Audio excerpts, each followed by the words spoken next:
大家好，歡迎嚟到 Wally Magazine。今日係2025年嘅7月11號啊。咁呢條係第二條片嚟嘅，又有一篇彭博嘅報道喎。咦，佢講話咩呢？香港一啲富豪呢，令到香港嗰個信貸文化呢崩壞咁誇張喎。咁到底點樣令呢啲信貸文化崩壞呢？最大鑊係咩呢？呢啲信貸文化崩壞啊，令到銀行收緊啲貸款啊，最終咧形成一種惡性循環啊，最後咧回力鏢燒到自己攬炒咁樣喎。哇，仲要咧小心啲睇下嗰啲中小地產商咧，佢哋咧成為今次信貸文化崩壞嘅最大受害者啊！不如去片同大家講下呢個彭博佢到底講乜嘢，同埋一路評論一路討論啦。喺開始之前，希望大家免費訂閱我頻道 ，subscribe 我 channel，comment like 同埋 share 埋俾你朋友啊！如果可以嘅話咧，免費 join 埋我 Patreon 作為後備。行有餘力嘅話咧，可以喺 Patreon 嗰度咧每個月請我飲咖啡嘅噃。另外咧，我有一個最高級別嘅會員，咁有額外嘅內容啊，敏感嘅議題同埋一啲付費嘅內容俾大家嘅，多謝大家。其實我咧即係好多時候攞啲錢咧就訂閱好多咧。即係付費嘅媒體啦，西方嗰啲咧好貴啊，彭博啊、FT 嗰啲好鬼貴。咁啊，依家咧就即係盡量啦，因為咧我又唔可以想降低質素啊，出好多片咁樣亂咁噏咁樣，我又唔想。咁啊，所以咧每條片都搞幾個鐘，起碼。咁啊，睇咗好多材料啦，咁好多嘢好想同大家分享，但係好多嘢咧排唔到隊，出唔到啊。咁啊，所以間唔時咧都想，喂，有啲緊要嘅，我覺得有關係嘅咧都同大家分享。咁啊好啦，咁啊講翻啦，引述咧彭博呢篇報道啦，咁啊我唔認同晒佢嘅，因為點解咧？佢話咧其實咧香港嘅大財團同埋咧嗰啲叫做億萬富豪啊，咁啊點樣影響呢個香港嘅信貸文化？佢話呢啲億萬富豪咧表面風光，但係咧佢哋最近一系列嘅動作咧，令到銀行家咧、銀行啊同埋咧投資者咧大跌眼鏡啊！咁啊，點解呢啲嗰啲 old money 咧，點樣搞亂緊信貸市場啊？咁啊，其實我就繼續即係想分析就係話，其實咧最終攬炒啊，搞翻銀行轉頭啦。咁啊嗱，咁佢一個個咁樣講啦，引述翻彭博報道啊。首先咧，佢就講新世界嘅事件先嘅。其實佢就話咧新世界震撼啦。好多人聽過好多次啦，所以我快講就算啦。新世界咧喺香港地產界嘅大佬啦，背後咧有周大福集團撐腰，但係咧佢哋最近咧就話唔會為永續債券即係 perpetual notes 還利息啦。咁啊呢啲咁嘅債券嘅，咁啊其實咧係冇固定嘅到期日期嘅。咁啊投資者其實就靠呢啲咧定期嘅利息咧就揾到回報咁樣嘅。咁啊所以話咧即係彭博就話咧，喂，新世界咁樣叫斷水啦，真係俾咗投資界咧係一個大嘅驚嚇㗎。咁啊呢個決定咧唔單止影響嗰個債券持有人嘅信心，當然啦影響嗰個債價格啦。咁亦都令到新世界之後咧嗰個利息抽升啦。之前講過，唔喺呢度重複啦。咁啊最緊要係咩啊？令到市場咧開始質疑啦。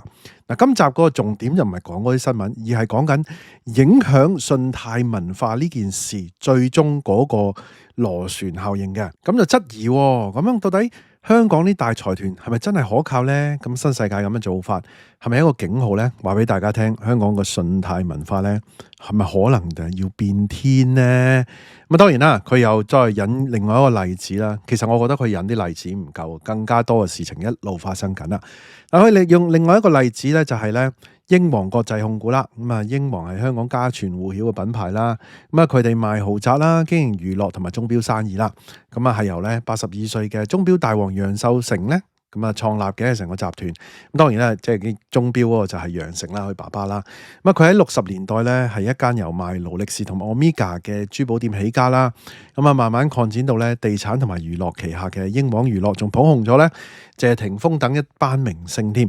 但係咧英皇咧就近期公布啦，根據彭博嘅報道啦，佢哋有166億港元，即係21億美元嘅銀行借貸啦，已經過期啦，或者叫違反呢個貸款條款啦，咁可能咧要即刻還款嘅咯噃。咁啊呢啲數字同消息咧，其實都係令咧投資界同銀行咧好緊張，咁啊擔心啦英皇咧會唔會下一個嘅情況咧即係爆雷咧？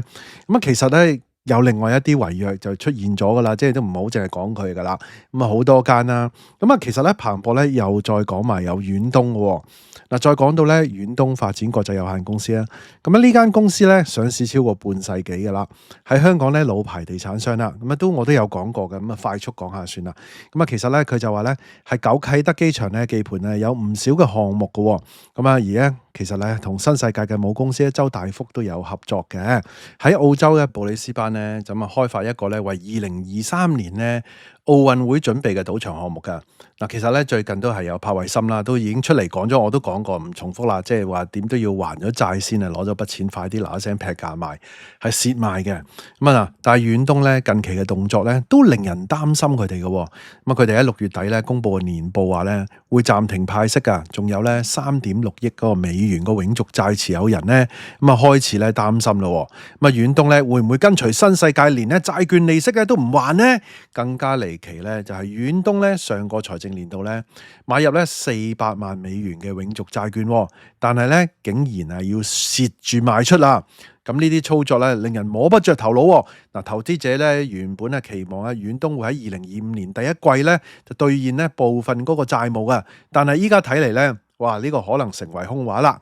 以上咧就引述咧彭博嘅報道嘅。其實咧點知遠東咧麗新咧仲有一大紮，其實我之前都有好多片咧引述翻啲新聞啦，亦都同大家睇緊，即係佢哋嗰啲即係 income statement 等等嗰啲啦，有興趣睇翻之前嗰啲報道啦。好啦，點解會有呢啲亂象咧？其實咧香港嘅大財團咧喺好長嘅時間咧都享有特權噶，佢哋嘅品牌啦、名氣啦，幾乎都係咧等於投資級別嘅保證嚟噶。例如新世界咧，舊年6月嘅數據顯示咧，佢哋原來有70% 嘅銀行貸款咧係無抵押嘅噃，唔使抵押喎，你諗下係嘛？呢啲咧彭博用咧特權嚟到形容啊，而家係咪冇晒呢特權咧？咪一路要加抵押咧係嘛？仲有嘅就係咧，佢哋嗰啲借貸人咧，可能咧就發行受到英國法律管轄嘅債券，而佢哋咧相比起內地嗰啲地產商啊、內地嘅財團啊，例如恒大呢啲咧，受到咧更加嚴格嘅紐約法律。所以咧香港嘅財團嚟計咧，即係啲銀行啊等等投資者咧，對佢哋咧鬆手好多嘅。呢種咁嘅寬鬆嘅信貸環境咧，其實令到咧呢啲財團咧更加輕易咧借到大錢啦，更加輕易咧容易咧做到生意啊、融資啊等等啦。好市嘅時候咧係咁發大嚟做係嘛？唉，但係咧依家點啊？依家呢種嘅信任咧就開始動搖啦。投資者咧同埋銀行家咧都再唔覺得咧香港呢啲咁嘅大佬同埋內地嘅地產商有咩唔同喎？唔係我講啊，彭博講啊。咁到底係咪咧？咁就事實係嘅，呢啲銀行真係收緊咗嗰啲信貸，又真係嘅，呢樣嘢真係冇得好講係嘛？隨住咧新世界同遠東事件曝光啦，銀行咧同投資者咧開始醒水咯噃。新世界咧雖然成功同銀行達成112億美元啊，即係880億港元嗰個貸款再融資，即係債冚債嘅協議啦。但係咧，其他嘅財團咧就冇可能有咁好彩啦。特別咧係嗰啲中小型嘅地產商，而且咧依家大家咧見到咁多間咧，睇完嗰啲數啊，睇完嗰啲嘢啊，睇完嗰啲爭錢啊，睇完呢個市況啊，睇完好多嘢啊，哇！全部加埋晒一齊咧，都係危危乎咁。加上咧銀行依家咧開始要求更加多嘅抵押品啊。點解咧？點解要求更加多抵押品咧？冇辦法噶，你依家咧揸住啲抵押品咧，你話咩？譬如陳炳志嗰個又話3.5億啊，又話市值4點幾億啊，3億1都冇人買啊！依家係咪啊？你起碼又要再劈落去，劈多幾深啊？即係話咧，依家啲銀行抵押品咧，就算計帳面，就算計依家佢哋嗰個價值啊，資產價格咧，其實面嗰陣咧都唔夠噶咯，都跌咗噶咯。實際咧，你真係咧，如果要強制要賣出去咧，嗰個幅度咧要再劈多落去好多噶。其實咧，你話呢啲發展商危啊，定係啲銀行危啊？不過咁樣，銀行要求佢哋再俾多啲抵押品，其實係一種惡性循環，一種攬炒嚟嘅。哇！一種真係我諗唔到第二個字，攬炒係真係比較貼切啲。其實最終咧回力標咧會咧害翻自己噶。當然啦，甚至乎有啲銀行咧完全停止發放新嘅貸款添噶。債券投資者咧亦都咧唔再盲目咧去相信香港嘅財團會守信用呢種嘅情況。咁樣呢種咁嘅信貸環境、信貸文化嘅崩壞，標誌住咧香港嘅信貸文化咧正在面臨大洗牌。過去嗰種寬鬆日子咧，可能一去不返啊。咁咧嗱，如果你跟翻以前嗰種信貸環境、嗰種信貸文化，其實今天嗰啲財團，尤其是中小型嗰啲地產商咧，已經係唔容易噶啦。咁啊，如果文化嘅呢種崩壞咧，更加令到嗰樣嘢咧百上加斤啊，係嘛？即係可謂咧，我成日講嘅呢輪屋漏啦，兼逢連夜雨啊！咁啊，呢啲事件咧，俾我哋有一個重要嘅啟示啊！香港嘅大財團咧，再唔係咧金光閃閃嘅保證嗱，引述翻彭博啦。咁啊，佢哋嘅品牌同埋歷史咧，本身係真係令人印象深刻嘅。但係依家咧去到呢個時候咧，變咗啲機構啊、投資者啊等等咧，用一個更加嚴謹嘅眼光去審視。咁啊，投資者同銀行重新評估嗰啲風險嚇，唔可以再單靠咧以往嘅 legacy 嗰啲文化，你點勁過往啊？邊個以前啊波叔都話出嚟碌張卡就可以幫到阿仔啦。依家咧呢種卡咧，你個卡已經係壞帳啦，係嘛？咁呢種信貸危機咧，可以係話咧香港經濟轉型嘅另一個契機啦，一個轉捩點啦。咁啊，同時發出一個警號，令我哋咧要更加小心啦。咁啊，另外咧嗱，當然啦，彭博就話咧嗰啲富豪係嘛，依家表面風光，內裏就慘嘅。其實我又覺得咧，大家放心，唔使為大家擔心啦。啲富豪係有好多方法嘅。咁啊，你話喂，陳炳志收埋嗰個屋，話自己自住咗40年都冇屋住，咁我相信阿智叔咧，希望佢冇事啦。咁啊，有啲人話佢好人嘅，雖然你話佢炒家，自己承擔風險啫，但係即係我哋都即係唔想咁慘噶嘛，啲人係嘛？咁啊嗱，其實咧好多唔好講個別啦。好多有錢人咧係做咗一啲信託，將啲資產隔離嘅。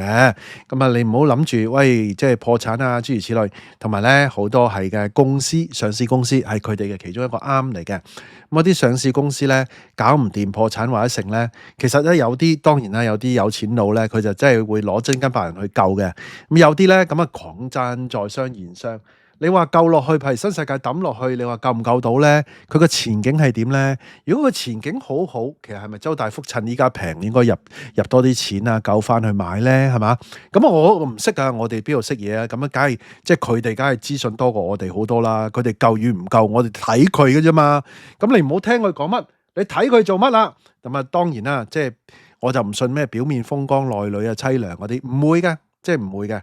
即係我認為係好多工具嘅，佢哋有。不過當然啦，你話喺高峰期落嚟唔見咗好多錢，咁啊肯定係噶啦。但係咧未至於凄慘嘅，即係呢個就係我就個有少少唔同嘅睇法啦。好啦，今集內容差唔多啦。喂，你唔同意都唔緊要噶，下低大家即係有個維持住個修養，大家交流冇所謂，唔同意見真係冇所謂啊，甚至乎討論辯論啊，熱鬧啲冇所謂，保持翻咧互相尊重啦，好冇？大家都聽到嚟呢度啦，希望大家 like 埋呢條片啦 ，share 埋俾朋友，記得未 subscribe 嘅要 subscribe 埋啊，可以嘅話 join 埋我 Patreon啦，多謝收看，拜拜。